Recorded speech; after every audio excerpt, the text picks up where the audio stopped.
Shut up and sit down.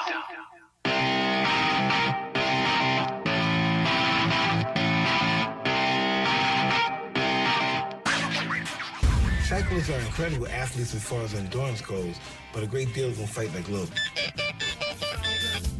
Viva, viva le Tour de France. Il y a le maillot jaune, le maillot vert.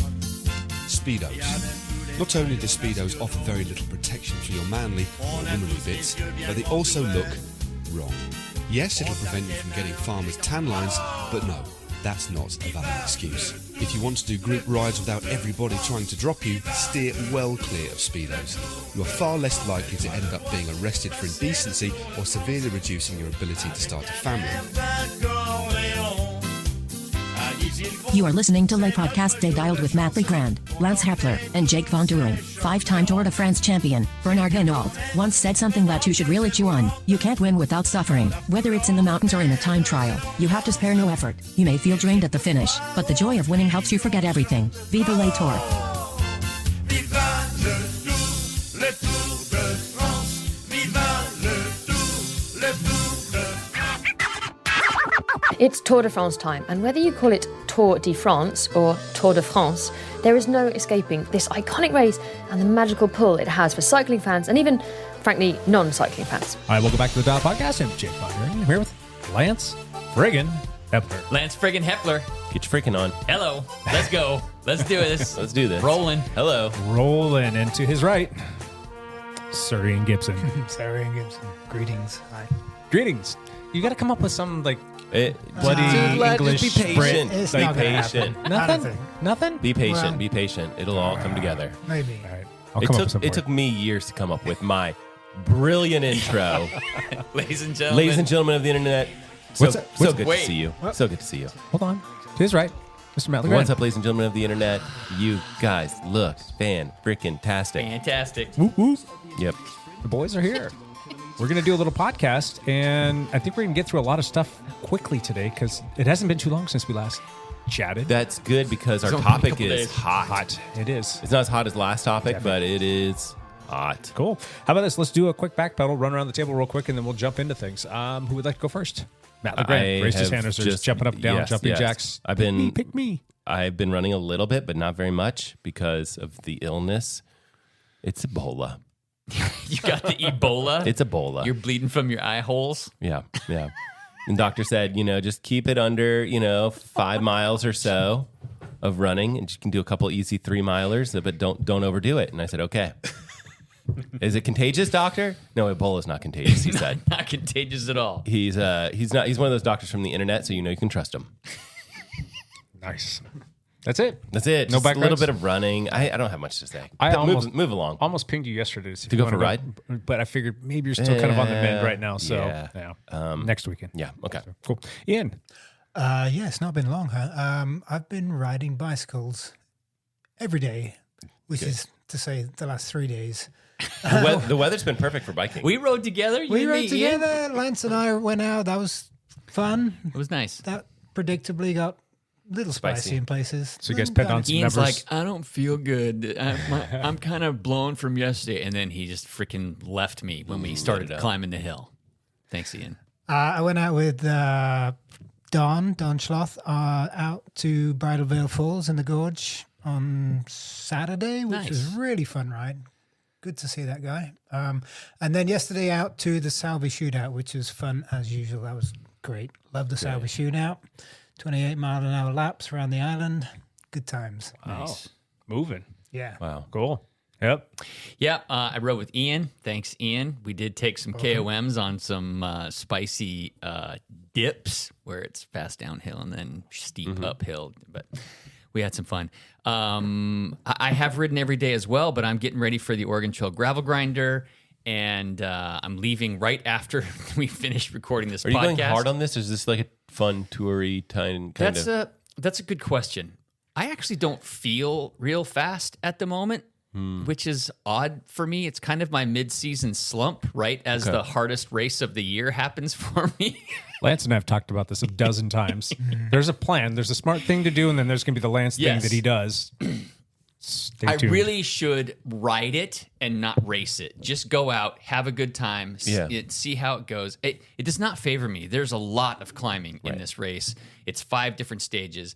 But what is going to happen is that stage 1, I'm going to go for it because I'm an idiot, and I'm going to race as hard and as fast as I can.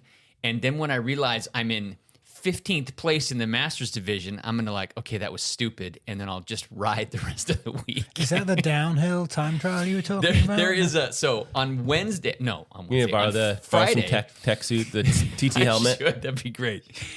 On the 3rd day of the Oregon Trail Gravel Grinder is an enduro stage. There's a flat stage, which is partially on a single track trail. Cool. There's an uphill time trial. So one's 4 miles long. There's a 3-mile uphill time trial, and then there's a 3-mile downhill time trial. So my focus of the entire 350-mile, 30,000-foot climbing week, it's not really that much. It's 3 miles. Is a 3-mile downhill time trial. Matter of fact, 1%. I'm leaving today because I'm going to go recon it. Yeah. I'm going to go recon it. It's only 3 miles. You can taste every piece of gravel. Hold on, I can do this. Oh, that pairs nicely with the stream water that we have. That's here. right. Yes. You're gonna know that 3 miles like the back of your hand. So they had something similar last year, but it was a different course, so it's a whole different ball game. But and last year I took 5th overall out of all 300 people racing. I was the 5th fastest downhill. I only got beat by the pros. There's a couple of cyclocross pros that were there, and of course, Carl Tecker crushed me. So I'm gonna go give that downhill time trial. Can I just say? Can I be the guy that says, "Be careful"? Well, yeah. I've already done that. There's just definitely no reason to there's kill yourself. There's a chance of death or maiming. So it's all good. Are we allowed to reveal your little secrets that you're going to try and employ? Yeah. So Lance is going to be stuffing rocks in his back pocket. I'm going to take a full camelback full of camelback. Concrete. I'm going to stuff my camelback with rocks when I get to the top of the climb. I'm gonna air down my tires just a hair so that Yeah, I don't think adding weight is going to help. No, probably. If I was going to add weight, I would just eat plenty of pizza the night before. I mean, you're a rock hounder, so by all means, if you see a rock that looks good, I'm picking it up. Pick it up. But other than that, I don't think adding weight's going to be a good idea. The best part about my preparation for Oregon Trail Gravel Grinder is my wife, who is driving the van for me all week.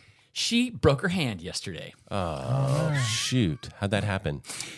I wish I was a fly on the wall for this. Was it like pickleball or something? She had just played pickleball that morning, and she's like, I'm back on my game. I feel really good. Oh, She was all hot. Of course. Anyway, I don't know what she was doing. She was ironing something upstairs, and we have one of those drop-down ironing boards, and she was putting the ironing board back up, and it didn't stay, and it fell and smacked her on the head, so she punched it. No. She got up through a right hook and Stupid ironing board, and she punched it. Broke her, literally her pinky finger. She broke the metatarsal right here. So and they can't do any. They can't cast that or anything. There's nothing you can do, right? She's got it. She's got it all wrapped up, but she's gonna end up having surgery. No, they're gonna have to pin that. It was a pretty good break. You have to pin it. Oh, so she's driving. She's like, Lance, do you want me to go? And I'm like, Brandy, I'm only doing this because you wanted to go in the first place. Oh, so there's an X-ray. It snapped a bone. Yep. Yeah. Ouch. She felt so dumb for doing that, but it's just she's like, why did you talk about that on the podcast? She's gonna be quite angry. He's gonna be. You're sleeping on the couch tonight, buddy. She's not gonna listen to this. Oh, you made that. So Jake made this AI created picture of this very angry, that could be blonde our mama. Well, I would say with their punchy gloves on. I would say that'd be a great board. cover for our podcast. But there's so much stuff to talk about. Anyway, so she's feeling really bad, but she's still gonna go. She wants to go. And besides that, I don't think I can do this without her. I'd have to just camp with everybody else. Well, you'll drive over to Bend and you'll drive back from Bend. So those are big, and then during the actual it's only event, an hour driving per day. Yeah. It's not that much driving per day. Yeah. And it'll be fun. There'll be lots of people there and stuff. Jake, backpedaling, you've been actually on the bike more than the rest of us. Yes. I have kind of returned to action. It's every single week I've just been adding on a certain percentage more, and it's this really beautiful, nicely, perfectly sloped little. Maybe that's our cover art for maybe our album cover. Watch out! Look at this Jonas. perfect curve. Look at the perfect curve. I did almost 8.5 hours last week. Not too shabby. Nice. Wow. Considering, granted, one of those was just a full-on active recovery social ride, but still, I'll take it. It's an hour that you can toss in there, but it's part of the plan, you know. Yep. So yeah, I did a couple Zone 2 rides. I did the Tuesday gravel flogging ride, if you want to call it that. I did skip on the actual flogging ride because it just wasn't going to sync up with my schedule. I think we might have already talked about that. But did you guys ride together the other day after the podcast? These two guys did. Me and Ian did. Okay. Yeah. Anyway, it felt pretty good. My legs are feeling a little bit heavy, but I don't have that sense of like deep pain, that really discomforting pain that I've been getting in my joint. Still dealing with like tiny bits of swelling, which is good, but I'm still doing my foam roll and still doing the little roller ball thing and trying to keep building. What do you do? Do you do it every night? Multiple times a day before I go out on the bike and before I get off the bike as well. So before you get off the bike, you mean? After I get off the bike. Yeah, just before I get on the bike to go for a ride, I'll kind of work out a couple trigger points just to help loosen things up when I'm on the bike, and that's making a pretty big difference. When I get back, I'll spend a little bit of time on there, just kind of trying to work out any inflammation or swelling or tightness that I have, and it's doing the trick. Awesome. And yeah, if all things go as planned, my schedule this week should have me at about 10 hours. So we'll see if that's sustainable or not, but we'll get there. But that's awesome. I'm happy about that. Yeah, you should be pumped. That's just so nice to be able. It's just nice to be able to do stuff. Yeah. So are you not lifting? Are you taking a break from lifting? I actually canceled my gym membership and I'm transitioning. So that's yes. Yeah, that's a part of the reason why I gained extra weight that I didn't really want to have. And I am basically able to just do everything here at home. I've got like TRX, I've got some dumbbells, I've got my TheraBands, I've got all the things, and I can do what I need to do at home. Plus, if I'm out on the bike 10 hours a week, plus all of the other things, I don't have time to go to the gym. So it's just a matter of like, let's maintain and try not to gain size and see what happens. So I'll probably get back into it though. October, November, maybe. Yeah. So back into lifting? I'll either get back into the lifting, heavier lifting, or I'll pick up a few extra things, like some extra. You think you'll go back and get your membership back in that time frame? Or? It's a possibility, just because I like the regimen of going there and you go and you got to get it done, and like I don't know, you're paying for it, and there's something there to like, all right, if I'm paying for it, I'm going to go use it. But I might also just get like a trap bar or a little kind of thing to do stuff at home, but. I don't know. We'll see. They have some cool like stuff that's kind of designed for garage kind of stuff that kind of folds back into the garage door. Yeah, they do make that kind of stuff that we've kind of kicked around. Like David Goodman might have one of those, and then our other neighbor. I was like, oh man, this makes sense. We kicked that around because my son really wants to get into like the heavier stuff, and something like that would help him out with his football stuff. Sense. And we thought about it, but he's been doing so much lifting at the school that when he gets home, he's slacked. He's done. So this is totally off subject. Is he doing summer training stuff with football? Yeah, he's at a football training camp right now. Yeah. Awesome. Yep. I'm excited. That's where I'm at with my resistance training though as well. It's like once a week maintenance right now. Try and keep the muscle that I did gain, but it's not super compatible with 10, 12 hours riding. It's tough, yeah. I did go back in and do some squats the other day, and I totally regretted it. I couldn't walk, let alone ride, basically, for a couple of days. Yeah. For me now, it's more of like just the core stuff. Yeah. And then for me, like shoulder mobility and muscle balance, and then just postural muscles too for getting on the bike so that you're not, falling apart there. For me, that's been kind of a problem over the past few years after getting hit by the car and the whole shoulder thing. So if I can help that, stay strong and balanced and all this stuff to get me through a full well, it's not even going to be a full season, but that's typically what happens to me at the end of the summer. My shoulder starts to fall apart. If I can use the strength training to avoid that, then great. Yeah, perfect. Yeah. All right. Well, that's that. I don't need to. Is there any news to talk about? Do you want to? Here comes Champ Bailey. Champ Bailey. I like this. Champ Bailey here.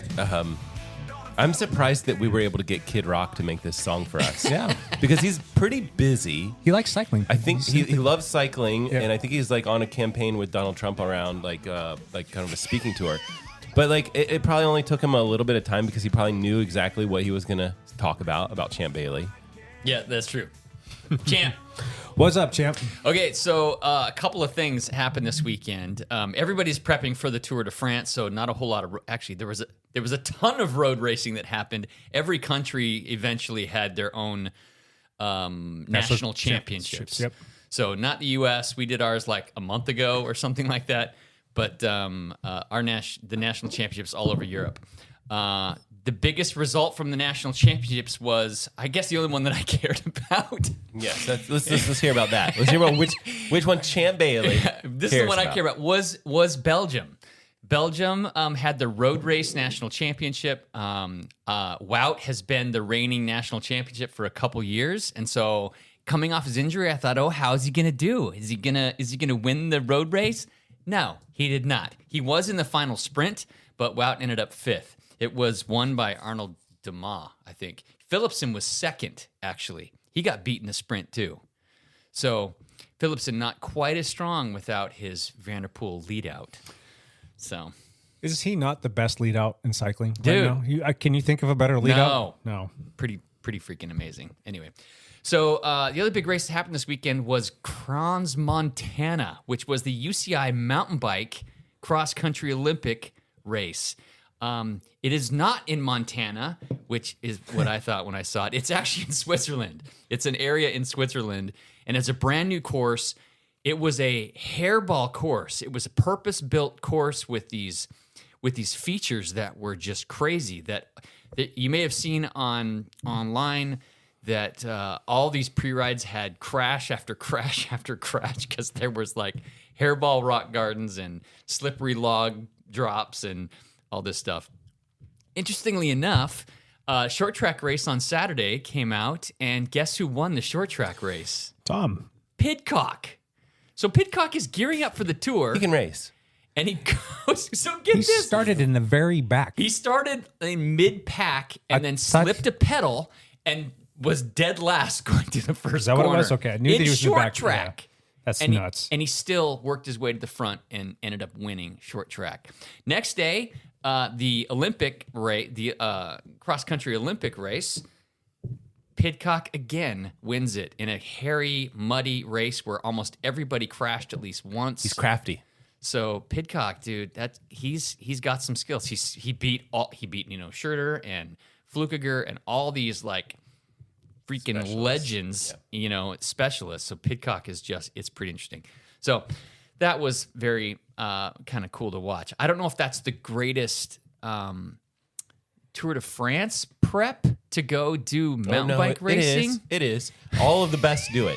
But all the greatest. But really, if you're that good at mountain biking and you don't really have a great shot at the Tour de France, why wouldn't you do that? Why wouldn't you go? Because you get hurt. Because there's an injury risk. There's definitely an injury. There's risk. a lot of reasons not to do it. He crashed a couple of times, actually, but didn't hurt himself. Yeah. But he went down a couple of times because everybody went down. Anyway, so that was crazy. American Riley Amos won the U23 race. Good for him. Bjorn Riley was also an American, was 2nd. I think he was 2nd. So we went 1-2. Americans went 1-2 in the U23 race. So gearing up for a pretty good Olympic battle coming up next month or in August. That's not till August. So Olympic mountain bike racing could be a lot of fun. And my guess is that Pidcock is going to do that, but I don't really know for sure. Okay, Champ out. That's enough. Champ out. Thanks, Champ. Hey, guess what, you guys? You know what? What? It's Saturday. You know what's on Saturday? Le Tour de France. Yeah, pretend like you're hearing the whole France music thing going on in the background, which add our that listeners in are post. listening to right now. It just got added in post because I forgot to add it to the punch list. It's a tour, guys. The tour's back. The Tour de France is I coming. am so freaking happy about this because I'll have It's the something. first day on Saturday. Yes. Yeah. And they're going to come out swinging hard on the first 2 days. There's so much to talk about here. I have a sneaking suspicion this might be one of the best tours that we've seen in a long time. There's obviously Tadej Pogačar on arguably the strongest team right now, stacked from top to bottom, coming off a very strong Giro, like winning commandingly with over 10 minutes, gap between him and second place, looking like he's all that in a bag of chips. He is going to He struggled in that race, I think, on like the first I think I want to say it's about the first 100 meters or so, and then after that, he had it. Yeah, pretty much. After that, I mean, you can't say it's his race to lose. I mean, if you think it's like he's not going to win, I mean, I don't know. It's his race to lose. It's his race to lose. It has to be. You just said you can't say that, but we're saying okay. that. But we're saying that. You can't not say that. Sorry. It's just me being me. But anyway, I mean, him aside, and it's, they have the race for a reason, right? Anything could happen. Aside from him, though, if something should happen to him, who's going to win this race? His teammate. That's yeah. I mean, there's a lot of Yao Alameda, his other teammate, or yeah. I honestly think there's going to be two of them on the podium. It's probably was gonna be, last year. Yeah, again, and I doubt that they could do a sweep. Like a Jumbo Visma, all three on the podium kind of thing. I think there's just too much going on here. Prediction? It could. I'm not predicting it. I don't think that could happen, but that would be pretty cool if it did happen. I hope that's your prediction. I'm gonna thumbs up. All right, so let's just run around the table and I think it's like kind of a foregone conclusion that we all probably think that Pogačar is going to win, or at least it's his race to lose. What are some of your other thoughts on the tour? Do you have anybody else that you think might be able to slip in there? Can you make a case for anybody else landing at the top of the podium? I was going to ask you guys if hope that someone was crazy enough to not put Tadej in their first pick. And it's not me. It's not. I mean, I think doing the Giro Tour double is insanely hard. It's been over 25 years or 20. It's been like 25 or 26 years since it last happened, if I'm not mistaken. Nobody's been able to do it for a long time. It's his to lose. He is, yeah. If he races smart, like Matt always criticizes him for making dumb decisions, like attacking when he doesn't need to attack or doing things when he doesn't need to do them. But okay, so since you brought that up, I think that the first 4 days are interesting enough that I think that he will go into yellow. There's enough work to be done in that first 4 or 5 days or whatever, where I think the fourth day is a mountain stage. I would not be surprised if he was wearing the jersey at that point. Okay, stage one actually is not flat at all. No, first two stages are rolling. Stage it's one they start in is Italy. super hard. Yeah. So it's a mountaintop finish. So he could be in No, yellow. if you're the UAE team director, Right. do you not just say, Tadej, Do not. go crush Jonas on the first ride? Or the first ride day of the, one. Day one. So the strategy is interesting, right? Because it's there's this hey, if you get far enough ahead, it doesn't matter how great Jonas is in the last little bit. But if you look at the last 5 days, they're brutal. They of are, the tour. but- It's probably the hardest finish of a tour in as far back as I can remember. I would throw everything at Jonas that first day if I were Tadej Pogačar, because you want to see what he has under the hood. You need to know what you're up against, and that's going to be a telltale test to go out there and put it to him. And if he can keep up to you, all right, that's going to go to option B, where we're going to maybe all right, maybe he does have some firepower on him. Maybe he's going to be the Jonas of the past few years. But the dude, how long was he in the hospital? 6 weeks? Oh, he's just getting out. Yeah, exactly. But he Here's what I think. he got wrecked. I think that he will. I think that that's a great strategy, and it's one that I would not hesitate to recommend. But however, I think he's going to take the opposite approach and try to be a little bit more careful than he has been in the past, so that he can attack those last 5 days. That's my guess. Although I don't think it's necessarily the best approach. I think that is probably what he will do. Yeah, I think Jake's right. Vingegaard is vulnerable right now. He's very vulnerable. As the race goes on, you would think he would get stronger. So right now, the first week is the time to hit him. Yeah, definitely. If he stays, he's got to stay on the bike for. Yeah, if you put through a lot of work, a minute, 2 minutes into him on that first stage, I don't know if that's even possible, but you don't know what Jonas has. It's possible on the fourth stage, I think. Possibly. Well, for the first two stages are both difficult stages. They're difficult stages, but you asked the question, could Tadej be beaten? And I think yes, right?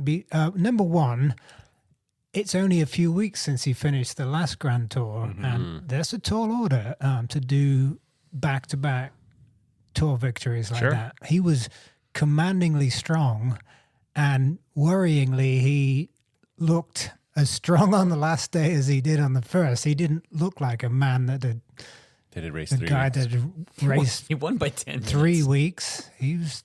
Yeah, but on the other hand, it's very few people have pulled that off in the past. So sure, maybe he'll belong to that elite group. The second thing is that he's obviously a marked man. There's some strong teams out there. I'm thinking of Ineos in particular, who their entire strategy is probably revolves around sticking it to Tadej Pogačar. Yeah.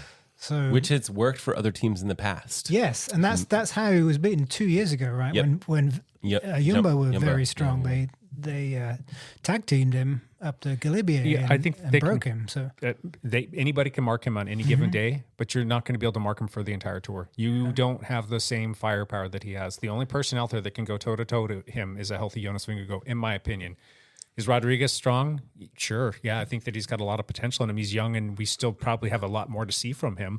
And Ineos actually, for all intents and purposes, probably looks stronger than they've looked in the last few years. I mean, they've got a pretty solid roster, but I don't think that they can do it day in and day out.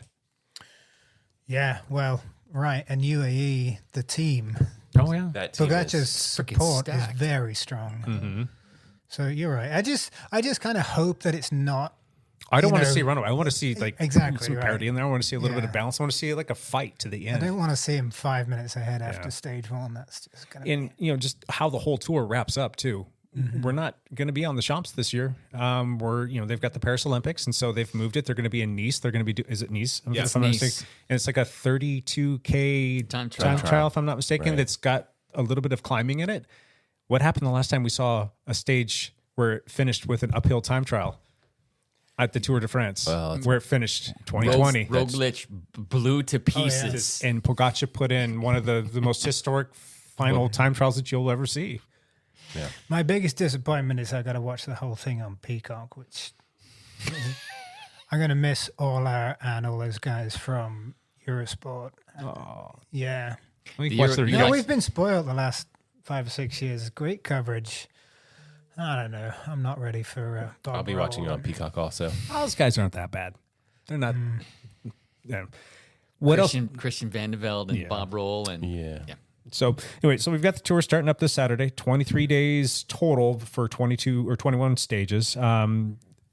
There's just the 2 rest days in there. They're going to be racing 3,492 kilometers, which is 2,170 miles. So basically, it's like going from Las Vegas to Washington, D.C. Have you ever thought about it in that perspective, like how far they actually go? holy cow. I mean, and the climbing in this is pretty tough. And what was funny was when they first announced the schedule was to hear Mark Cavendish saying, "Oh God." So that kind of brings me to my next thing that I wanted to talk about. I think everybody knows how I feel about Mark Cavendish. I'm going to reserve that. You love him. No, yeah, he's my favorite. More all time. controversy with me. Do you guys think he stands a snowball's chance in hell getting his 34th stage? I think he has a chance. Okay. I think it's like, I think he's going to want to do something on the third How many day, sprint 'cause stages are there, do you think, roundabout? 1, 2, Lance is 3, counting. I think it was like 5 or 6. 4, 5. There's 5 in the first couple weeks. No, Yeah. that's it. I That's think- about it. It's I only think 5 if or he 6. doesn't, I think that he's going to, do you think he's going to stick around for a ton of mountain stages? Well, Well, he's not going to finish the tour for sure. Like, why would he stick around for that TT? I mean, and the last 1, 2, 3, 4, 5, the last 5 stages are all mountainous. Yeah, So the he- last 5 are For ridiculous. sure, he doesn't have the horsepower to stick with Philipsen and Jakobsen and those guys. But with all that experience, he's been doing that race crafty. for how many Tour de France starts has he done? I mean, Well, he has 34 wins. That's Yeah. a lot. it's a lot. And, Well, he's- and so he's canny. He's smart. He's very experienced. He may pull it off just by being in the right place at the right time, which Yeah. is 80% of winning a sprint anyway. Give us a number. If you were to guess of him like winning a stage out of 100% chance down to 0% chance, like Jake is saying -% chance, what would you say? Throw a number out. 20% chance. Okay, I think that's reasonable. I'm going to go with 12% chance. Yeah, I was going to say Maybe 15%. Yeah. Yeah, we're I'm both gonna pretty low. single You're- digits. You're negative. Yeah, I think that's I probably. honestly think he's got hope he about a pulls it off. 5% chance of winning. stage. Winning a stage. I don't think that he has the same lead out train as some of these other He does not. teams.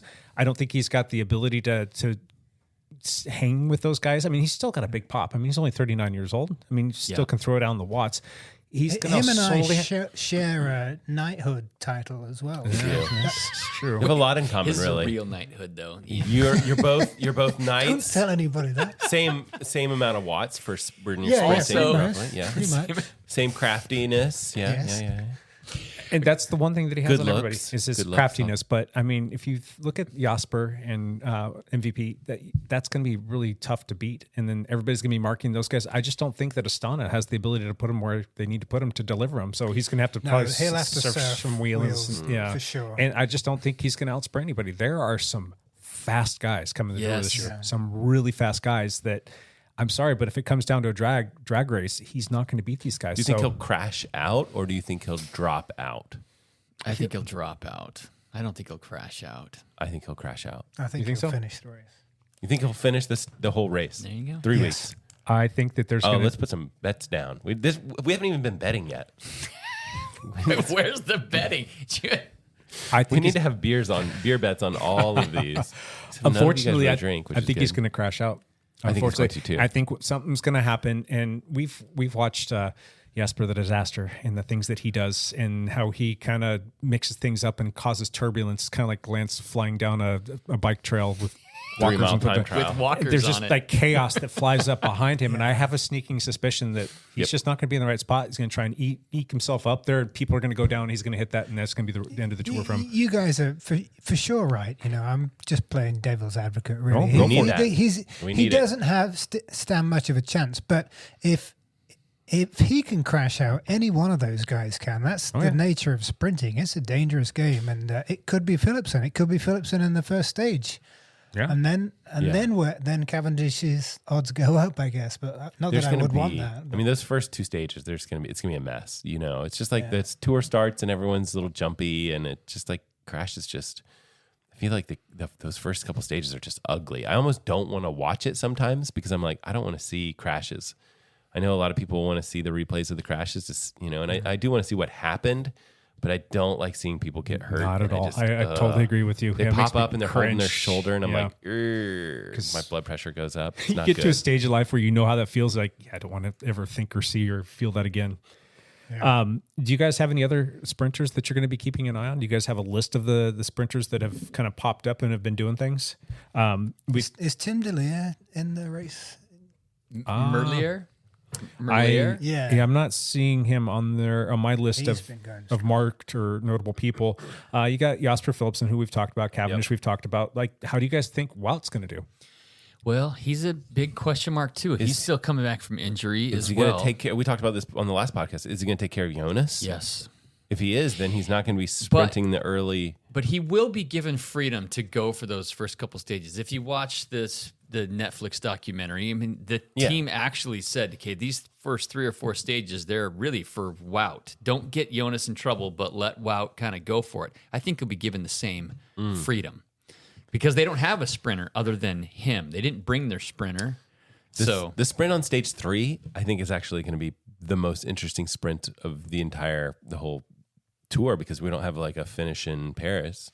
We don't. So I do think that it's going to be one of the more interesting sprints just because everyone's going to be there. No one's going to be crashed out yet, theoretically. And everyone's going to be kind of have the free reign to go for it. Could even have a situation. Philipsen's going to win them all, I reckon. Yep, I think so too. How do you neutralize Philipsen? You guys have any thoughts on that? He's too fast. He's willing to go places that, well, I guess all sprinters really like that, where you barge your way in, you put your wheel in places you don't really think you fit. How do you like the guy? Cut wheels off. Well, all sprinters are kind of a-holes. Right? Yeah, they're arrogant people. And I he's don't know. no I felt like different, so- Wout is never. I've always liked him. There's got to be other sprinters too. He just keeps that side quiet. I think that's I'm there sure too. I'm sure it's Jasper's had a pretty good spring too. I mean, he's had some very notable finishes. He's got to win. Which one was it? He won Milan-San Remo. I mean, that's no. Yeah, that's a big one. Yeah.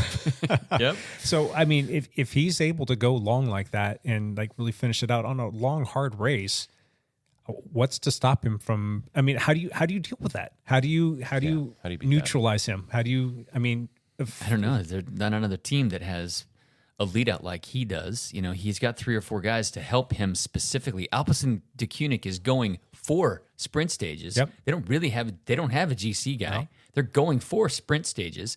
So and they just re-upped Jasper too. He just extended his contract with him through 2028, if I'm not mistaken. So it's all so unpredictable though. Even if you've got the best sprint train, you've got 3 or 4 guys in front of you and they peel off when they need to, and it's just Van der Poel and Philipsen's on his wheel.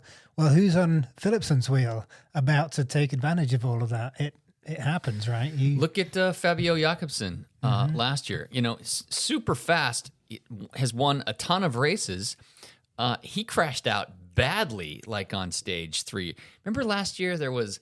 Is that F1 track or something like that? They entered on an F1 track, and they thought it was going to be wide open, smooth road. It's going to be nice, but there were all these corners, and there were like 4 crashes in the last 2K, and tons of people got hurt. And dude, his bike snapped into 2 pieces. His bike snapped in 2 pieces. Yeah, there was like a picture of that, and Specialized was like, "Take that down. Do not show our bike snapped in half."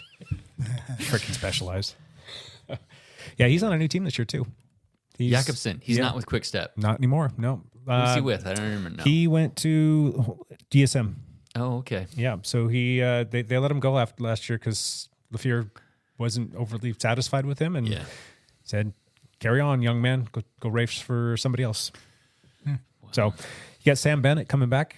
Yeah. Sam Bennett had a great tour. What was it, in 2021 or 2020? A couple good years, but then it was Sam Bennett that Quick Step left off for Cavendish to come back, and then that's when all hell broke loose between him and the team. And he's kind of been bouncing around, but they are saying that he's kind of come back into form, and he could be a formidable guy that could be in the mix for some of these as well. He's racing with AG2R this year, and that's a pretty solid team. It's going to be a French team, and they were going to want to do well. So that could be interesting. You got Dylan Groenewegen, you got Mads Peterson, you got Arnold Delay, or how do you say it? Is it Delay? Delay, I think. Delay. They're stacked field. You've got some sprinters in there. Like I said, we talked about Wout. You got Biniam. You get a veteran like Alexander Kristoff was another strong guy. Michael Matthews can mix it up. He can go from a little bit longer. So that's somebody that's gonna. He's a good guy if it's steep and then ends up with a climb. I think he could be a good guy to. Or if it's like a little bit more difficult or challenging course that you can potentially get some separation from some of the other sprint trains. And maybe go a little bit longer. He's somebody that can come out and do damage. Who else we got here? Phil Bauhaus is another one. So long story short, there's a lot of firepower in there. It's going to be really difficult to neutralize Philipsen. So how do you see Cavendish coming out and eking out a win throughout all of this? It's luck. He's going to use his luck. It's going to be circumstance. He finds the right wheel. Maybe he ends up on Philipsen's wheel, and Philipsen has to hesitate because he's getting pinched, and Cavendish doesn't have to hesitate. Boom, you win. Yeah, but who's on Cavendish's wheel? Who's just going to ride around him? I mean, Cavendish is nobody. You can't draft off that guy. He's too little. All it needs is for him to be on the right wheel, and then the gap opens up. How many times does that happen for you? Like you feel like you're boxed in, you're coming up 200 meters to go, and all of a sudden the waves part, and there it is. I mean, that's all he needs is that one opportunity. It could happen. I just don't see that happening. Unlikely, I will admit, unlikely. Yeah, unlikely. Personally, I would like to see that happen. Oh, no, that's a good question. Who wants to see him beat? Yeah, why not? Eddie, it's a good Eddie story. Merckx. I like witnessing history. It's cool to be a part of witnessing history. So I'd like to see him break the record too. Pass. What? I don't want to see. I just don't. I literally watch him race and I'm like cheering against him. So pass. It's gonna be like you're gonna have all the Peacock NBC coverage. This is Mark Cavendish, and this is the record, and it's gone forever, and look how long it's been, and he's got a chance. Let's get behind him, and I'm going to be so, they do chewing all like on my him. hand, and I'll be like, ugh, I hope he doesn't get it. I will be cheering against him. So you're in the Jake Yeah. team. It's like a visceral reaction to like the history of some of the stuff that he's done. It's not that I want to be on Jake's team with like just hating him. It's just I can't help myself. I can't like him. I can't pull for him to win a victory. It'll be neat if I see that. If I'm like, wow, he got one. That's very unlikely. And similar to what was it 2 years ago or 3 years ago where he like won the whole thing, green jersey, it was like very surprising, and I liked the surprise factor of all of that. But I can't cheer for him for some reason. I just can't. He was sprinting against nobody that year too, and that's what sucks. Like there's so many people that left or abandoned or were hurt or just had different things happen that there wasn't much left, and he somehow lucked it out. Yeah. Which so there's this there's this 8 to 20% chance that he maybe haters gonna hate. Haters gonna hate. Yeah. Haters gonna hate. You put any other bona fide young sprinter that's got his legs and a decent lead out train, he doesn't win all those, but that's just my 2 cents. So I'm of the same mindset as Matt. Thank you, Matt. You're not alone. You are not alone in your hatred. Turn to the dark side. I can his personality may grate against you. Perhaps it's something like that, but you've got to have some respect for what he has achieved. I mean, 34 wins. When you see him like kick his head and knock into other people, I'm just like, I have zero respect for that. Like, you just don't take people out on the bike like that. They did change the rules because of Cavendish. They changed the sprinting rules. He's put people on the deck, and you can't headbutt people with your helmet. Got Peter Sagan relegated when it was actually his fault, making it sound like it was Peter. And like you go back and watch the film, it's just like, how do you make that decision? In the way Sagan's done his fair share of. Well, I'm not saying, but no angel. But here's the thing, like, so is Philipsen. He also just seems to, like, whenever things don't go his way, he seems to kind of like whine about it a little bit.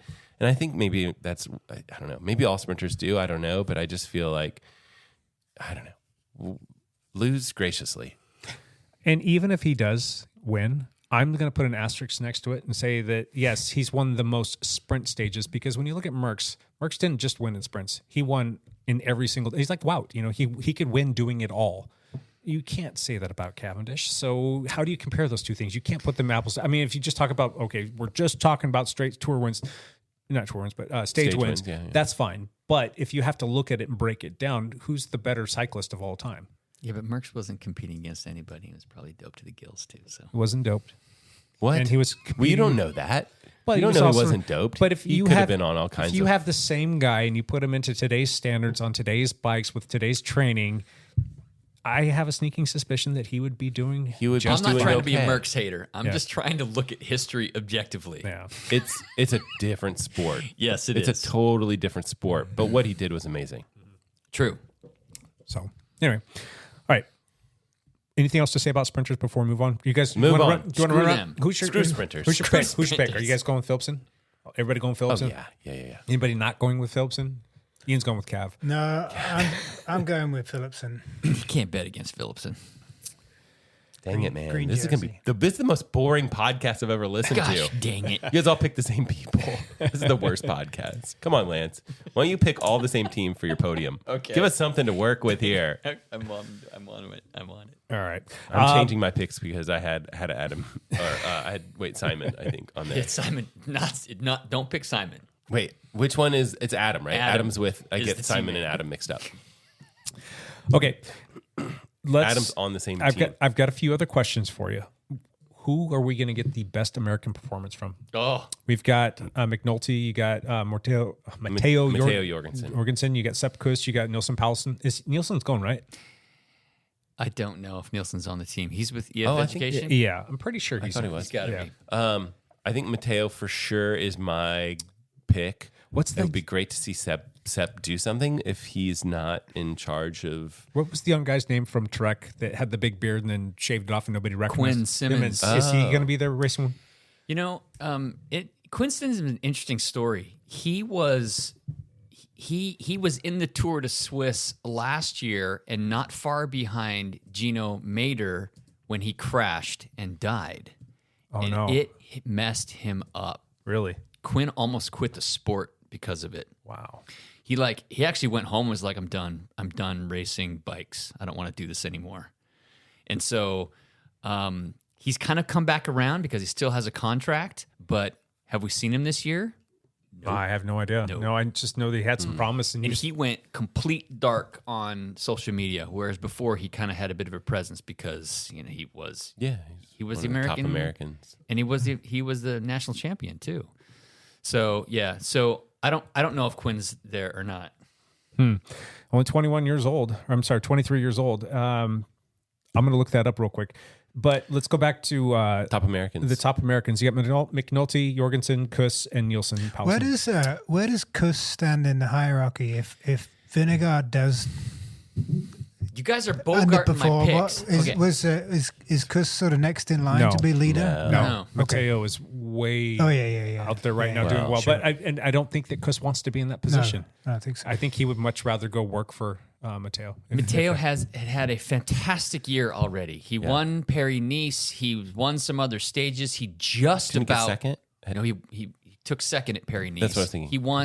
He won some other stage race. I don't know which one he won. Was it Dauphiné? I think it was. It was the Dauphiné. I mean, something big like that. Something. Anyway, he's had a fantastic year so far. He was in the one-day classics. He was one of the few guys that rode up the Koppenberg when everybody else was walking their bikes. Do you remember that? I don't remember that.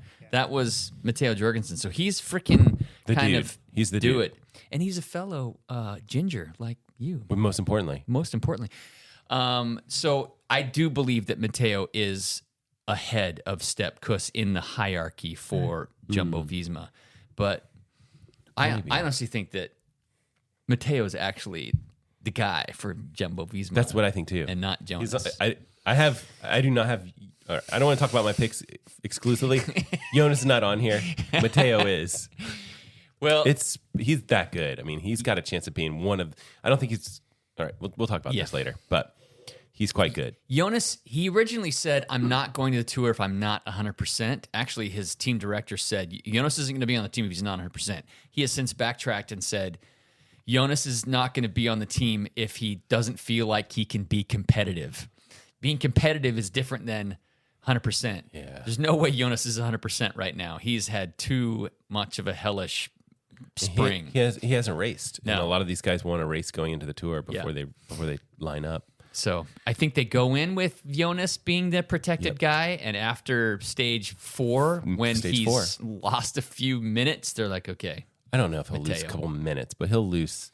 It'll be clear that that's the I thing. hope It'll I'm be wrong. Clear. Me too. You don't want to. You don't want to cheer against Jonas. He's just like a good dude, you know. But the thing is like, you know how it is. Like, I almost feel like the team's looking at where everyone is, and if it's like, well, Sepp and Matteo, they're in the top 10. Let's let these guys. And Jonas is in whatever place, you know, like 50th or something. They're going to be like, well, let's let these guys go. Yeah. I don't know. It'll be interesting to see what they do with Sepp too. Would Sepp ride in support of Matteo? I mean, Sure. that would be crazy. That'd be freaking fantastic. It'd be freaking awesome. That'd be awesome. I mean, would you get that American flag tattooed to your forehead? Maybe. Yeah, I think that's the step one. That's step one. Step 2 is we cheer our brains out. But Sepp has been crap this year. He has Yeah, not he was done also in that much. crash. Yes. But I don't know that I don't know. Does he ever like crush prior to the Grand Tours? Like, he's pretty much a Grand Tour guy. Like, that's kind of his thing. That's his jam. I'm trying to think of like other stuff that he's done really well in. Right. I can't think of. Anyway, that's okay. Americans are looking good. Americans looking good for this tour. But we always their war base. It does seem like we are riding in support a lot of the times, which I'm okay with. That's okay. There's nothing wrong with that. But No. Who do you think's going to finish the highest in the overall rankings? Mateo. Period. I think that you're probably right there. I mean, you could make a case for McNulty because he's pretty stinking strong, but he's probably 3rd or 4th on that UA depth chart. Who just won the American road race? Was it McNulty? I think he is the one who won. Oh, you've also got... No. It wasn't McNulty. They both got out sprinted by some other no-name dude. Never mind. Yeah. Is Magnus racing on Ineos this year? Sheffield, He's another one to throw into that mix. There's a lot of Americans starting to come around. Good time to be cheering for the old states. And they're all relatively young with still quite a bit to prove. That's true. I mean, I don't really see them, with the exception of Matteo, if he has a big season. Come on, Postal Service. Put together another team. Put together another team of Americans. That'd be hilarious. Yeah, that's going to be interesting. I think we're all kind of in agreement, though, that it's Jorgensen's to lose for the Americans, if you will. And it depends. If he's working for Jonas and things are going kind of as standard plan, then he's going to be pretty far back. Yeah, maybe. I think you kind of spoke for quite a few of us. We're saying that, or thinking rather, that that's probably going to be their GC guy, because that was one of my questions. Interesting. Magnus is not on the team. He's not on the team. They're not taking him. Okay. No. Well, anyway, so my next question was: will Jonas be in GC by the end of the tour? And if he cracks, I mean, what's the plan there? Does Matteo just step right in? Yes. And do you think it's going to be a two-headed monster kind of approach like they did with Roglic and Jonas a couple of years ago? Yes. You think that's what's going to play out? Yes. I mean, I don't know. Smart. I think they're going to just watch stage 4 super carefully and probably make some decisions after that. I don't think that if they're being interviewed by someone, is this a two-pronged approach? I think they're going to be like, no, Jonas is a supported rider until things change, which could happen. It needs to happen very early in the tour. Mm-hmm. That's my guess. But so stage 4 is like Tuesday or something, right? Yeah, stage 4 is going to be big because it's the Galibier. It's a big climb. It's a mountaintop finish. You're gonna have all the big guys with their main contenders with them. So it's gonna be big. If you were the team director for Jumbo, but for Lisa Bike, Lisa Bike. Yeah, I got to get that down. And it's your call to make. Nobody can talk back. Are you going to say, Sepp Kuss, you're going to be our GC guy, or are you going to say, Matteo, you're going to be our GC guy? Matteo? Yeah, Matteo. How about you? You know what's interesting is I think that a lot of times it's like the stuff that we don't know, where it's like, what are the inner team dynamics? Like no clue. Who like? I get the impression that everyone likes Sepp on the team, and because he's freaking loyal, because he's awesome. Yes, and I don't know, like, is Matteo like that? Do they all like him, or what's, because he's kind of new on the team? Well, he is a ginger, so he's inherently evil. That's true. He has no soul. No soul. So maybe Sepp is the guy. So I don't know. I mean, like some of that stuff where you have this choice where you're like, here's a Grand Tour, a previous winner, and here's another guy that's clearly in good shape. Like, you kind of go either way. You know, who's your favorite? Secret favorite of the, if you're a coach, you have these secret favorites. No, you don't have secret favorites, but if you did, you would give that person the nod, right? Right. Like, this kid works hard. I want this person to have the opportunity. Man, it'd be cool if Sepp was a supported rider as well. I could be happy either way. Yeah. I think it's going to be a lot more objective than that. It's going to be who's furthest up the rankings and who's putting out the best results. At the end of the day, the sponsors want a podium place. Do you think that they do you think that they look at the numbers and they're like, we know who's, I mean, like Matteo's got 10 watts, or it's probably watt per kilo, some number that they're like, oh, he's got this, then we kind of have to pick him. Or do you think that they're just like, I think that you have to think about the way this race is going to finish this year too. And I think that from a time trialing standpoint, I think that Matteo is going to be the cream of the crop when you put those two guys side by side. If you're looking at Sepp and Matteo, that time trialing has always been one of Sepp's weaknesses in the past. Although he's done okay. Yeah, serviceable. When the tour, when the Vuelta was on the line, he did well. He did great. He did great. Okay. When he had to perform, he did well. But he's never had to perform before at a tour because that's not what he's there for. He's there in support. So just don't miss the time cut. But I don't think he's I don't think he's like a rock star time trialist like a lot of the GC guys are. Yeah, it'll be interesting. I would be excited to cheer for either of those two. Gotcha. Go America. America. Let's go back to stage 21 and talk about that one more time. Do you think that could potentially decide the tour right there? No. Give me a scenario where it does. Oh, the tour could be decided early, or do you want a scenario where stage 21 does decide the tour? Do you think that? Let me make this a little bit more of a broad question then, because I don't think that anybody's going to beat Tade, and I don't think that you're going to be able to put in the amount of time necessary unless he has big mechanical issues or crashes or whatnot, and that can happen to anybody. But do you think that the stage 21, the time trial, will affect any of the podium positions for anybody, or do you think it's going to be pretty set? Kind of like you. I think it will. I mean, I think it'll. The question, it's more like, will it affect the top 3 is more of a question than like, will it affect the top 10? I think, of course, it'll affect the top 10. There'll be people that are close, and there's just there's differences in like these people that are they've trained their whole life to go uphill, and then they're stuck on these TT bikes with aero helmets. They're not always great at it. Okay, so this time trial is 33 kilometers long. It goes from Monaco to Nice, so only 33 miles, but they go over a pass. So it's the first part is all climbing, the second part is all descending. Yeah. So freaking A. I mean, Tade I think, lives in Monaco. Evenepoel is going to be down in 6th or 7th place, and on that stage, he'll break onto a podium. Okay, that would be close. Wow. I That's my say prediction. no, And not even close. He's They're going to obviously be going 30th. to ride TT bikes on this, right? The climbing isn't substantial enough to where you would do better on a road bike. And the other question is the downhill, is it technical? No, I don't think so. I mean, if it's just like long sweeping turns, if there's turns it's in not there. long sweeping turns. There's a couple of switchbacks. Okay, I don't know enough about this course I feel profile. like I just know there's climbing. we've probably been there before. There's like the train from Monaco to Nice. You've probably been on it. Yes.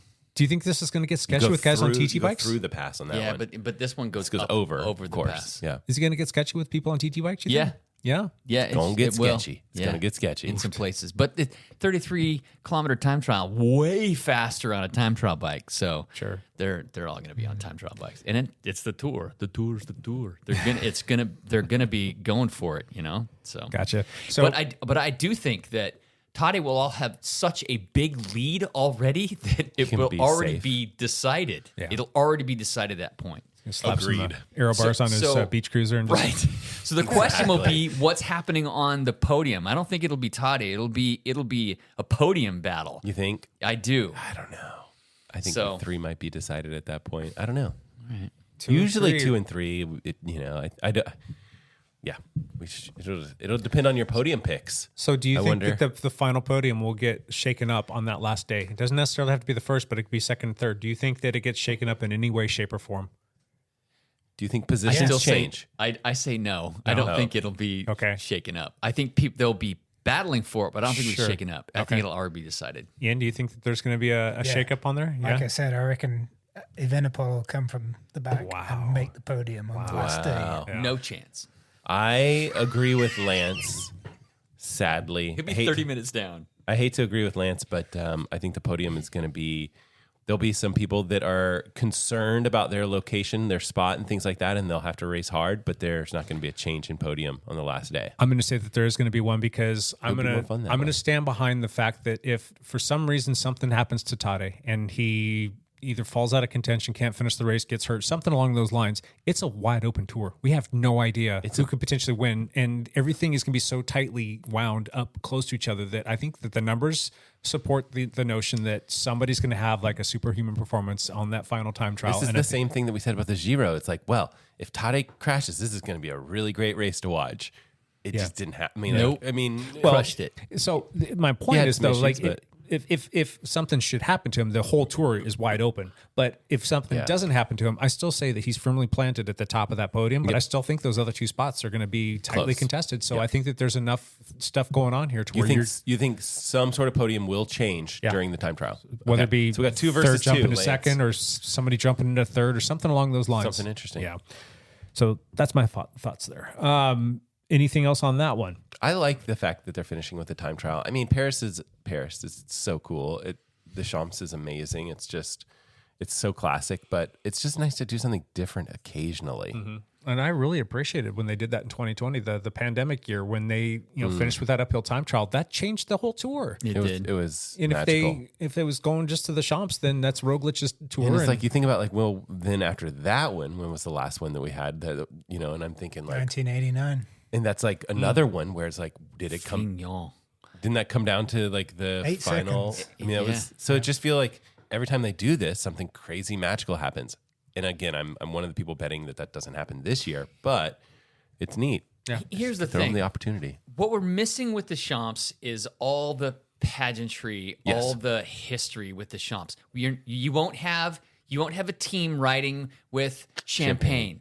You miss that. You miss out the celebration stage of being able to Go for a enjoy bike ride that afterwards with your champagne. Yeah, Yeah. right. I know. I don't know. But, I don't know what but to you do miss about that. You miss the backdrop of Paris. You miss having Paris with 2 million people crowded around the Champs, all watching the race.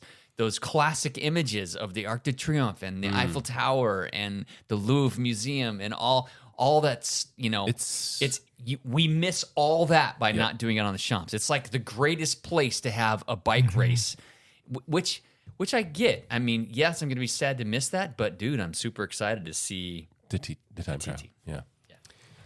You guys all make good points. I think that both of them are kind of fun. It's fun to see all the pageantry, but it's also fun to see something where it's like, all right, it's not a foregone conclusion that, not foregone conclusion. Nothing happens on the final day as opposed to like a sprinter winning the race. There is something about that seems a little bit, I don't know. It seems a little. The race is over, but the race it kind is of isn't. Like they're drinking their champagne, but the race isn't over. You still get 20 minutes of like action to watch. Yeah. I mean, yes, there's the anticipation of the theoretical shake-up in the standings, but I don't. To me, a time trial is nowhere near as entertaining as the thrill of a bunch sprint. Totally agree. I mean, it's got some merit there, but like you said, they're both kind of fun. But maybe they need to do like an omnium on the last day. Yeah, but it'd be kind of fun if they just change it up every couple of years, like maybe every other year or something like that, or every 4 years, something, and then cycle through what the last day is. It could be a time trial, it could be like a flat stage for the sprinters, it could be a climbing stage, it could be a myriad of different things. Just make it interesting. So anyway, all right, let's talk about the teams real quick. Is there a team that stands out head and shoulders above everybody else? UAE clearly is ridiculous. Clearly UAE. And then the more interesting question is who's second, and I think maybe Jumbo's got to be second. If you ask me, Ineos close. I think Ineos might be second. Ineos is a pretty solid team. Bora Hansgrohe.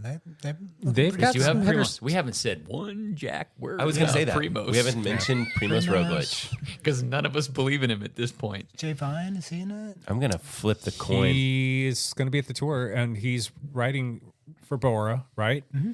Probably in support of Roglic. Yeah. So when Roglic crashes out, it's like, what stage is that? 17 or something? He always crashes out on the same number. Right. Poor okay. Roglic, so Primoz. Put a pin in the team question. I'm going to jump into this because this is one of my questions since we're talking about it. What are the odds that Roglic lands on the podium, and what are the odds that he's able to actually finally pull off a win this year in the Tour de France? No chance of him pulling off a win. Good chance of him landing on the podium. What would have to happen? Good chance of him landing on the floor. So. Very good chance of him landing on the pavement. I mean, the only way that I see him beating Pogačar is if Pogačar crashes out. Yeah, that's the only way. Which is possible. Yeah, which happens. It happens all the time. But in Roglic crashes all the time. But I do think that he's not afraid of anyone. He's gonna be racing for the win. He's gonna be trying to mix it up all the time. I don't think he's gonna get there, but I think he's got a good chance of getting second. Yeah. I think, joking aside, hopefully he does not encounter some big disaster on the first week of racing, but he does stand a pretty good chance. I mean, by week 3, Tadej Pogačar is going to have 2 weeks of the Tour de France and 3 weeks of racing at the Giro in his legs. Vinigo, if he's not in contention at that time, the man to beat would be Roglic. I would imagine. That's a really good point. What do you think, Lance? You've bet on Roglic too many times. He's burned you. Has he burned you too many times? I don't think Roglic finishes the Tour. I don't think he even finishes it. You're like a scorned lover. Yeah. He did just win. What did he just win? Paris-Nice, the Dauphiné. He just won one of those, but barely, with Matteo Jorgensen breathing down his neck, taking back 50 seconds on the final stage. Roglic had a 58-second lead, and Roglic had a 58-second lead, and Matteo Jorgensen took 50 seconds back on the final stage. So he was, so can he race? Yeah. Is he always kind of injured a little bit? Yeah. He's had some difficult. He's getting a little older. He bikes through those injuries because he's tough as freaking nails. He couldn't even pull stuff out of his rear pockets the last on a you couple know what he stages. said? He was like, "But my legs felt good." My legs felt good. Yeah, it was a good point. Somebody just squirt magic potion into my mouth, just like a mother bird, so I don't have to reach into my back pocket. His magic finish formula. A finishing formula full of tramadol, right? Yeah. So, I do think that he has a chance, but man, he is not. He just he doesn't do himself any favors. He has a hard time. He crashes all the time. He has a hard time at the Tour. He does well in other Grand Tours. Yeah. Just has a hard time with this one. He's getting up there in age too. It's really easy to say, yeah, he's prone to crashing and something must be wrong with his bike handling skills, but he's had a lot of bad luck as well. I mean, Vegas odd makers have him, third best option, but I just don't see him finishing I would put him the in race. second. Second best option. Yeah, I don't know. I don't see him making the podium. That's just my 2 cents. All right, going back to the team thing. So we probably unanimously unanimously agree that UAE is going to be the team to beat. I need another cup of coffee, boys. Sorry, boy. I feel like we've all agreed on all the things so far. So make a case for a dark horse team out there, though. I mean, I think Ineos for me is probably the closest thing to a dark horse team. I don't think that Bora has the horsepower to pull this through. Hence my comment on Roglic. But I think that you've got a couple people on Ineos over there that they're going to do a good job. You got like the likes of Pidcock. You've got G over there. You've got Rodriguez. They don't have any bad cyclists on that team. They're all superstars. It just doesn't feel like they've had like a person that they can clearly focus on. They could actually pull through and do it. I mean, they talked about Pidcock last year, but he just didn't have the chops. And Rodriguez came and like kind of like reared his ugly head and just said, "I got this." And he went and had a really good tour. But again, it was like a little too little, too late kind of a thing. But I think that if they go in with a better plan this year and they use their supporting riders the way that they need to use them and really just tactically sit back and watch UAE and Jumbo or Visa, at least Mike, duke it out, they can potentially put themselves in a position where they can eke out some stages and they can potentially keep themselves in the mix for a podium. I'd be very interesting to see if like 2 weeks, after 2 weeks, you look at the top 10 and theoretically you could see 3, 4, 5 guys from their team in the top 10. Like they're quite good. They have the depth, they have the talent. I don't think that they're in the podium positions, but they're quite good. Here's another question for you. We've talked about Rodriguez, but everybody, and he's kind of proven it a little bit, Egan Bernal is kind of back. Is it the same Egan Bernal who won the Tour? Probably not, but did he get like third or fourth at fourth, just off the podium at Paris-Nice or Dauphiné? Yeah, I get those two. So if anything, that's Ineos's problem. They have a strong guy as a leader, but do they have the support for that leader? I mean, Pidcock he's a great bike rider, but is he a great teammate? He's a one-day ride. I mean, I think he's going to go after stages, don't you think? And then Egan Bernal he's a great leader, but is he a great support rider? I think he's been a pretty good step in and like kind of know his role kind of thing. I don't think you've seen like an ego or like an attitude that comes out of him. No. I mean, Pidcock got a little cranky last year when he got removed from GC, but I think that he's going to fall in line and he's getting paid handsomely to do what he's told. I don't know. I think that if something happens to Rodriguez, I think Egan Bernal could potentially step in there and do some good stuff. Podium? Like if he had if there's lots of other crashes and other things, all the stars align, maybe podium. You just need the elder statesman G to step in and put everybody in line and say, "Hey, this is how we're going to do it." That guy knows how to win tours, so they've got the experience on their side with these younger guys. Yeah, interesting. Any other teams out there that are kind of making you guys say, "Hey, don't forget about these guys"? I mean, I don't see Albus and de Koenig doing much other than some sprint stages. Nope. And do you think that they're going to let Van der Poel launch and just kind of try and go after a stage or two during the course of the? Yep. But who lets Van der Poel go in a break? Nobody's going to let Van der Poel go in a break. They might as a tour. No way. They're just going to be like, if he's in that group, it's like, it's kind of his. Yeah, that's right. But if you look at like a lot of the big teams where they're just thinking about GC and they're controlling the race and there are certain stages that they don't care about, there's a lot of those. Usually it's in that like second, third week or whatever where they're like, we're focused on the XYZ people. MVP's not one of those people. No. But so I could see him like getting in a break and winning some stages. What are you guys expecting from Lotto Quickstep, Soudal Quickstep, rather?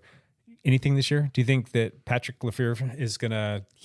That guy can't get out of his own way, man. Is there anybody like less liked in the? I know. Oh man. Did you guys expect anything from them? I mean, watching the Unchained last year, like they honestly thought it was going to be the first time in, like, was it 14 or 15 years that they weren't going to win a stage, and then Casper Asgreen, who is not on the team this year, they didn't take him. He ended up pulling that long shot victory out, which was kind of cool. But are we going to see anything from him? Is Julian Alaphilippe done? You think he's got a stage in him still? No. He thinks he does. Yes, he does. Well, former world champion. He's a former, yellow jersey wearer. Yep. He's done almost everything you can do. What are the odds of him going for it on stage stage one, in trying the to get year. that yellow jersey That'd again? be fantastic. Go He for it. will. Yeah. It's in his brain. He's got it all. And He's already Lefevre's won. going to be cursing his name. And then he'll get fired mid-race. Yes. Fireworks at the tour. Interesting.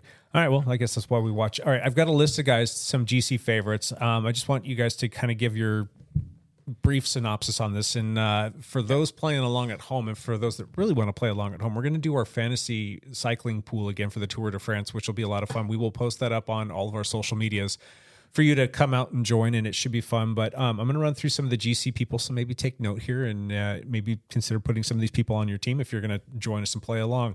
Our GC favorites, and these are pre-picked, and I've referenced several different websites and just kind of came up with a top 9 list, if you will.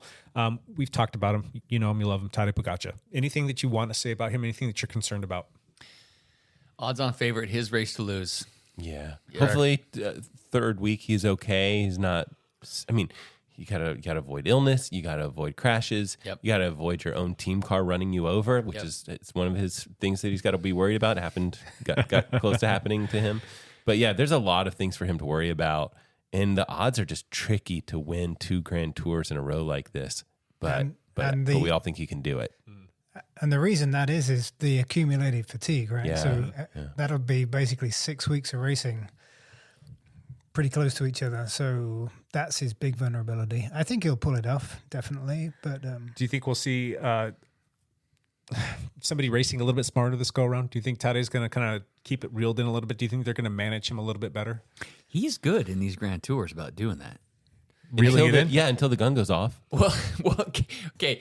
At the Giro, it was a little bit different because he was so far ahead. He's like, "F it, I'm going again." Okay, but why did he need to win by 10 minutes? I mean, he could have done just fine with 5 minutes if he just For 8 minutes or somewhere in there. saved a few of those like stages where he didn't need to go get another minute and a half or 2 minutes. Here's the crazy part. Maybe he was holding back.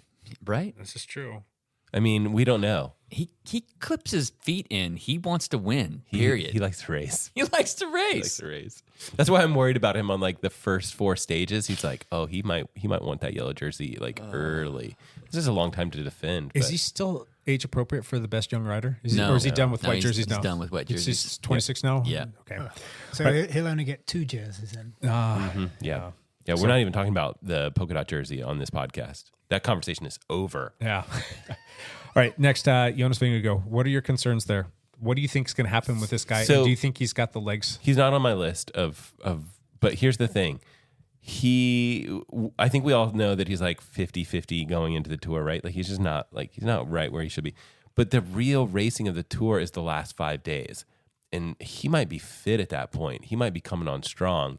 He might be able to I don't think he's going to be able to just destroy the entire field, but he might be the strongest rider those last 5 days. So How cool would that be? Could be very interesting. Yeah, I'd love it to could see make the that. tour interesting. Yeah, I'd love to I hope, see that. I hope that. I think we all like Jonas. Don't count him out. He was very strong before his crash, right? He was winning Yes. Oh, yeah. again, and he's just a genetic freak. Yeah, He is. seven so wins much so far in talent. 2024. Right. And they probably wouldn't send him or line him up if he didn't kind of have a chance to win. I mean, and those guys should know.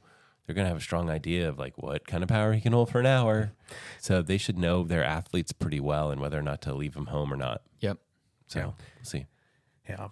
Real quick, Toddy, you guys know how many wins he has so far this year?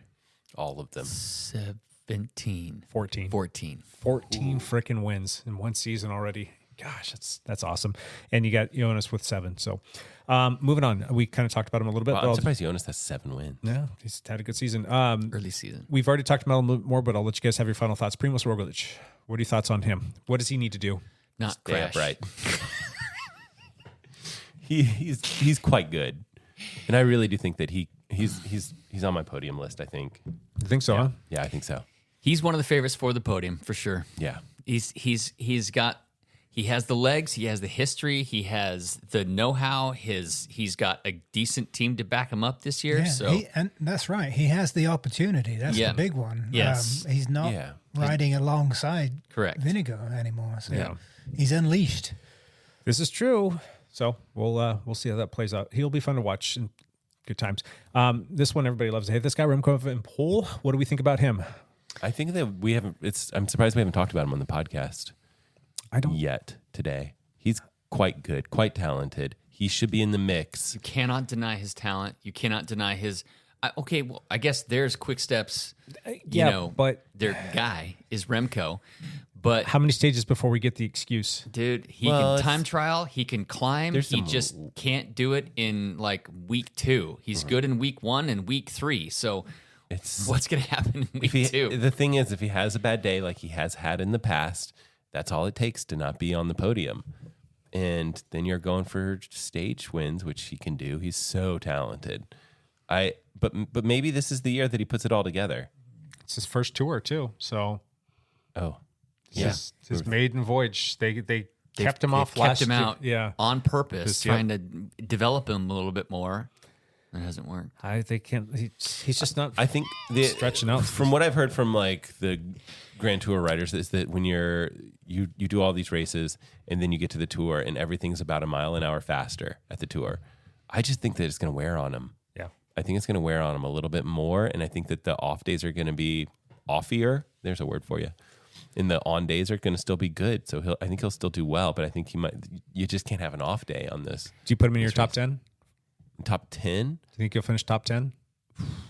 Maybe. I think he'll be right around like 10 to 12, somewhere in there, where he's like fighting to get back in the top 10 because he had a bad day. That's my guess. My prediction is he's in the yellow jersey for like 7 days. Ooh, I could see that happening. And then doesn't finish on the podium. Does he finish? Wow. Finishes, but not on the podium. Right. I'm not even going to put him in the top 10 for the overall. I think he might eke out a stage win for the team so that they can keep their streak alive. It'd be cool if he won stage 4. Yeah. I mean, I think Tade would let him. I think he for sure win a stage. As far as GC goes, he'll either be on the podium or below the top 10. If he's not on the podium, he's going to be mid-pack. Probably. Yeah. What's the first time trial? It's stage 7, right? 7. So that's the one that I would 25K put my finger on to say that's the one that he could potentially win. I don't think that he's going to win a mountain stage, and I definitely don't think he'd win a sprint stage. But is Filippo Ganna racing? No. Yes. No. One of those two answers. It's one of those guys. Yeah. It's either no or yes, I think. Yeah. It's either no or yes. He is not on the team. No. Okay. Interesting. All right, let's move on to the next one. Carlos Rodriguez from Ineos.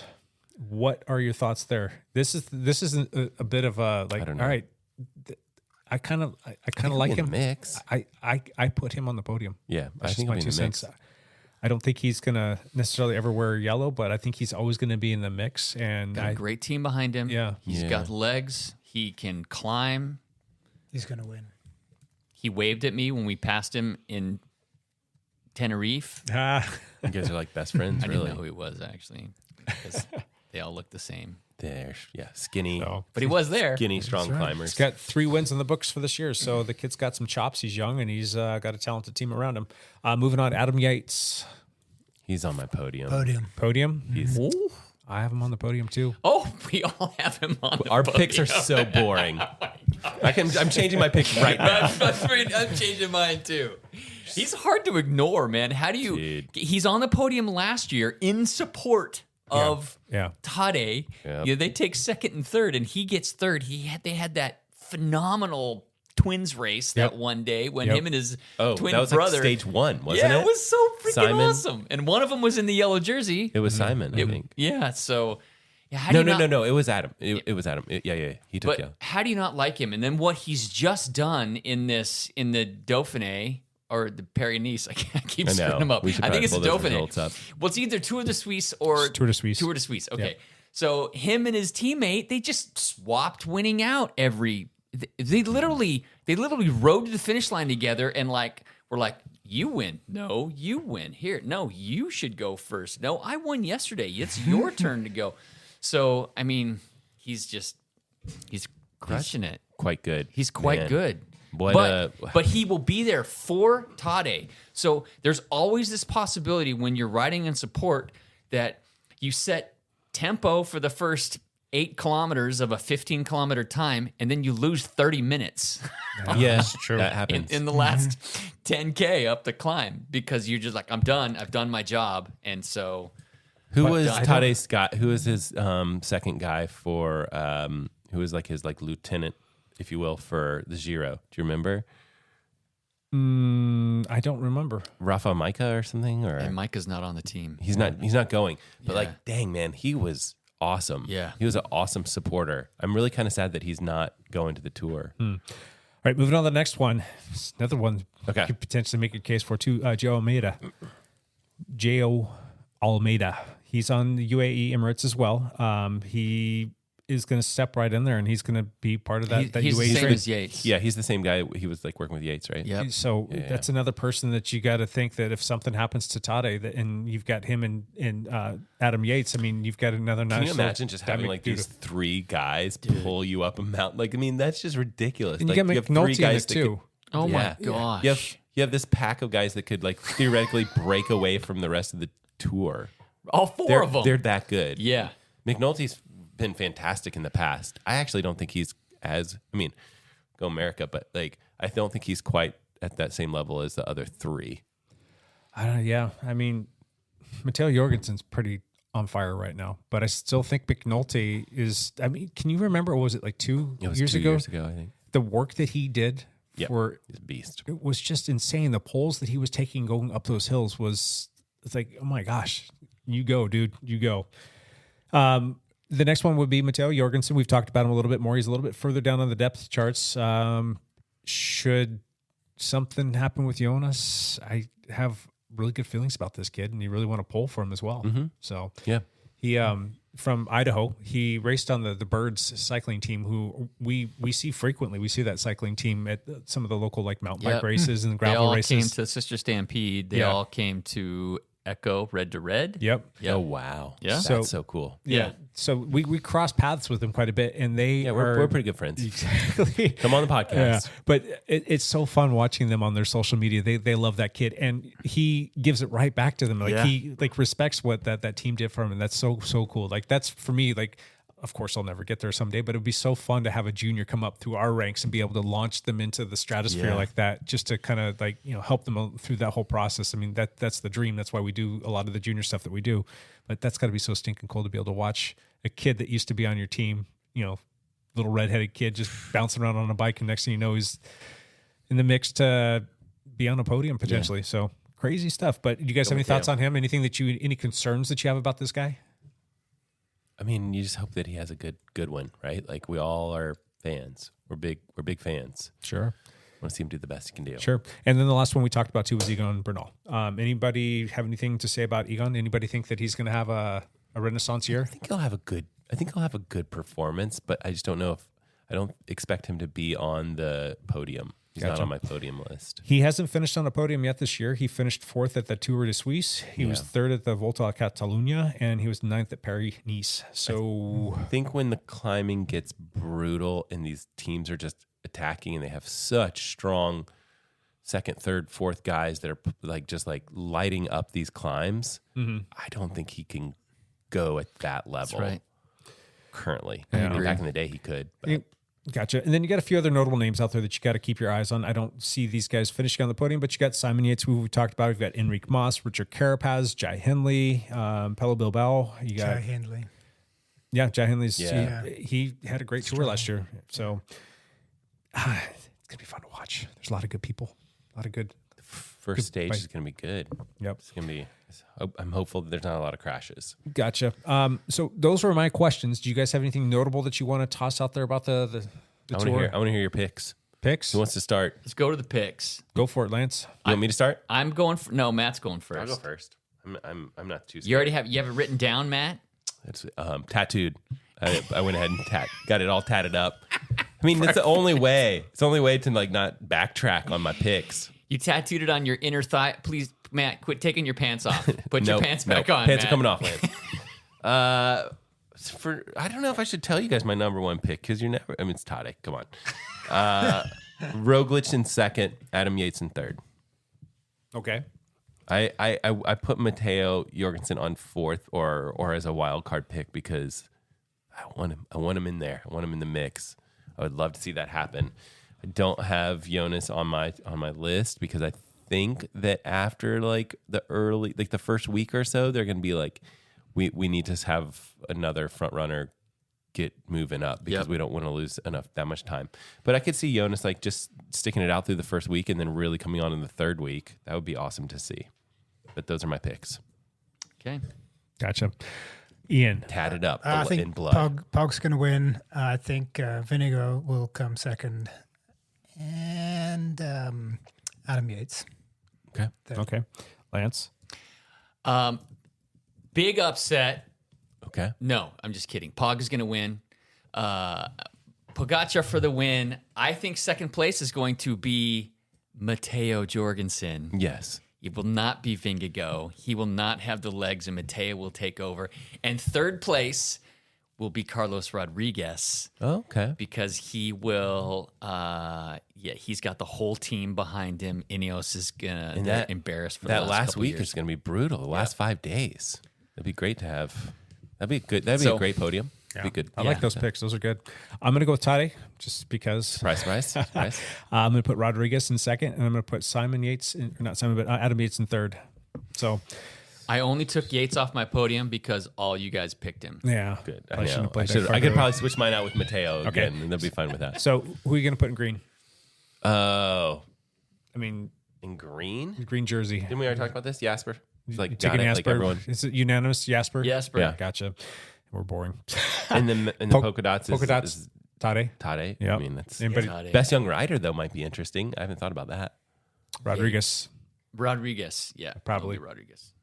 And then who is your dark horse? Somebody that you currently do not have on your current podium to win overall. Somebody you think who could sneak in here and actually win the tour.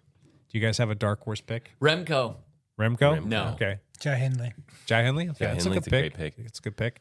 That would mean that, Roglic, that means you crashed out. Wait, Matt had Roglic on his podium. Yeah. Yep. Do you have a dark horse, Matt, that you'd like Well, I to put pick? Matteo Jorgensen as my dark horse because I think that I want him on my podium for sure, and I just couldn't fit him in. Matteo's my dark horse as well. So cool. All right. Well, that's our tour show. You guys have anything else you want to say before the tour this weekend? I like it. Yeah.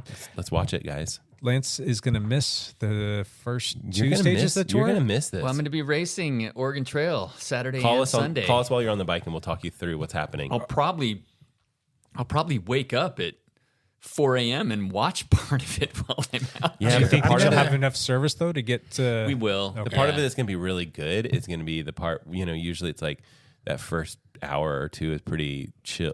I don't know. We'll see, because there could be crashes and stuff in the first stage, but it's usually like that 8 o'clock time frame, 7 o'clock time frame. Somewhere in there is usually when they're finishing these races. I wish I was watching it on Eurosport. That's all I could say. Apart from Sean Kelly, I won't miss him. Oh, poor I Sean miss Kelly. Ola. Gotcha. Okay, well, that'll be fun. We will be back with one of these recap shows next week, but we will probably be scheduling 1 or 2 stages where we'll Watch record it live and That'd be fun. talk over it. So, Reactions. Yes. cool. All right, let's finish up here. We're getting a little long in the tooth. I looked over and noticed that we've already been talking for way too long. Let's do our one last thing. Matt Legrand, would you like to kick us off? Well, I always go first. I don't really have that much to talk about. I do have a YouTube channel. That you do. Hooray. Go subscribe, people. It's youtube.com/mlegrand. MLEGRAND. Go subscribe. Watch some video that you're interested in. Pick one. What's Pick a coming out random this video. week? Anything cool? I don't know. I'm Still debating. well, I have the Hammerhead Crew 3 video coming up at some point soon, and I have a couple of like rings that I need to talk about pretty soon, and then there's some stuff with the Apple Watch that they've got like an iOS, a new version of their operating system that's coming out. So that's coming up as soon as that goes public. I'll have a video about that. So quite a few things are in the oven cooking, and I'm not exactly sure what's going to come out first. So Sweet. Yep. I guess we gotta go check the old YouTubes. That's why you got to subscribe. You got to. Ian, what you got? Well, if we're plug it. Plugging it, I'm going to plug my coaching business, dialperformancecoaching.com. Sign up. I would like to acknowledge and give kudos to my 2 athletes that were recently at Baker City. That'd be Jin Dakoko. Did I say that right? Mm-hmm. Yes. Yep. And Chris Mann. They both went out there and suffered like crazy. It was very, very hard race. And, they did great. Must have fallen off of Champ's radar. The whole Baker City Cycling Classic this past weekend stage race. Yeah, there's a whole bunch to talk about with that. There is. What about our man Chris Hannell? Yeah, Chris Hannell won 3 of the 4 stages and still didn't make the podium. Actually. What? Wow. Yeah. He lost time on day 1. He lost too much time on day 1. Oh. But he won the time trial, won the crit, and won the last stage. How much did he fall short by? A couple minutes. I got to go back and check Strava. I haven't.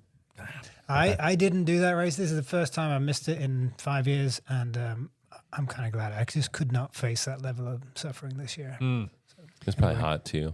It was very hot. Yeah. Annie Levine was out there as well. Okay. So we had 5 or 6 teammates Kylie was out there. How'd she do? Kylie she didn't make it on the podium. She raced in the Pro Women 1-2. Holy cow. So she didn't race in the 3-4-5 field. She raced in the 1-2 field. Uh-huh.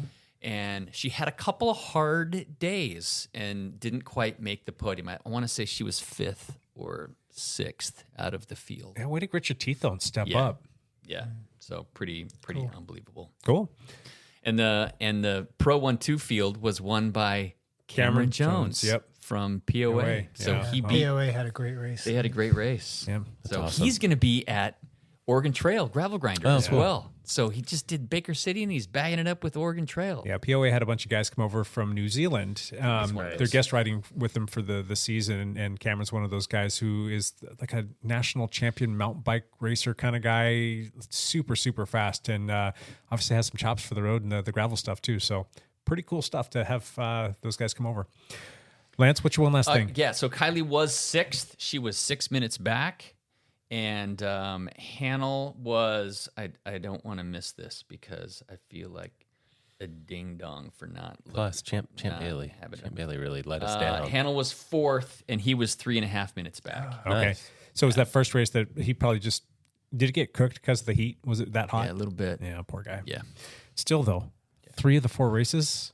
I saw the video that somebody posted. Like he put it to the field pretty good on the criterium. Yeah. He went off the front and almost lapped the field. Yeah, because you see everybody coming across the finish line, and then like he's not right too there. far back is their handle coming in for the win. Pretty cool. Good job, buddy. I don't have anything else to share. I'm doing Oregon Trail Gravel Grinder. How many more times do you want me to say that today? Good luck. Go jump on Lance's Best of social luck. media. He'll be maybe posting some stuff on There will be daily stuff that will be updated. Some of it will be on my story. Some of it will be on my actual posts or reels. But there will be daily stuff You're happening. an influencer. Yeah, I'm so popular. Do your job. Do your job of influencing. Influence you. Awesome. My one last thing is we do have something going on this weekend, which is going to be kind of cool. It's the bike-a-thon that we're putting on for the Dialed Cycling Juniors team.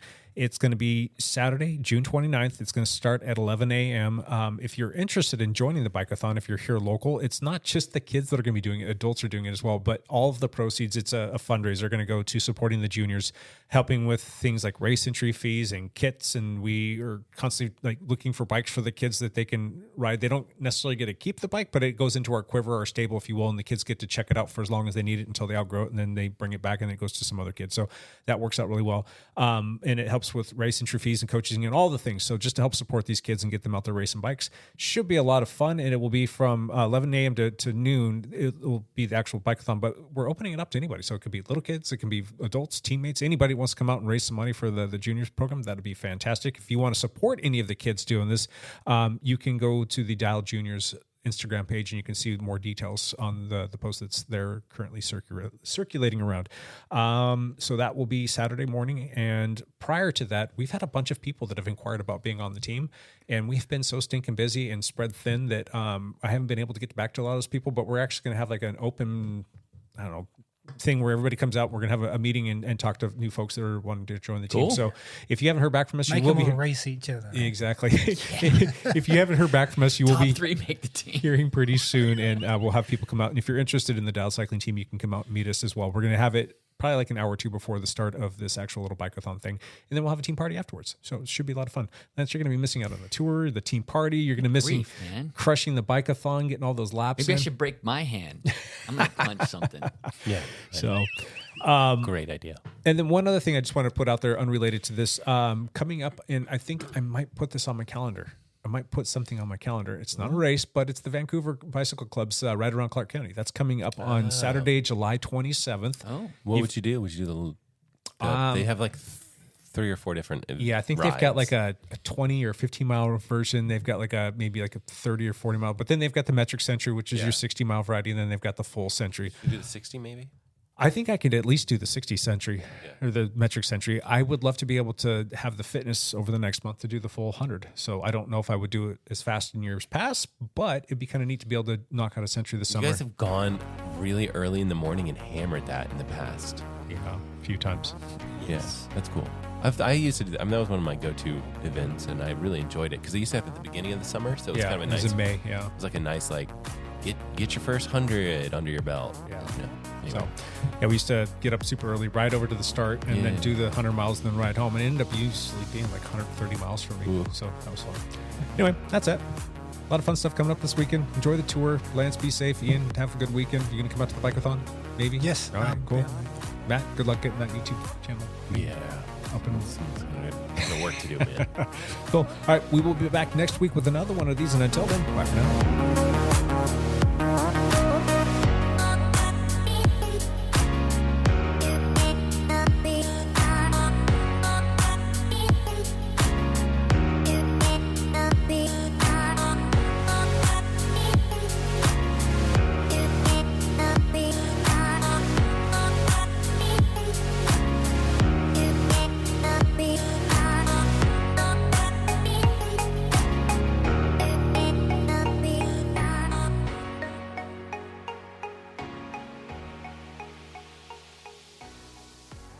If you want to raise your Tour de France watching game, you need to be able to parler la langue a little bit better than that. Nothing adds to your cachet as an astute observer of the Tour than being able to drop in a few mots justes: peloton, bidon, rouleur, col, échelon, flamme rouge, or even chamois, which comes from the French chamois, meaning the chamois goat leathers used in the pads of cycling shorts, which is actually a bit gross, isn't it?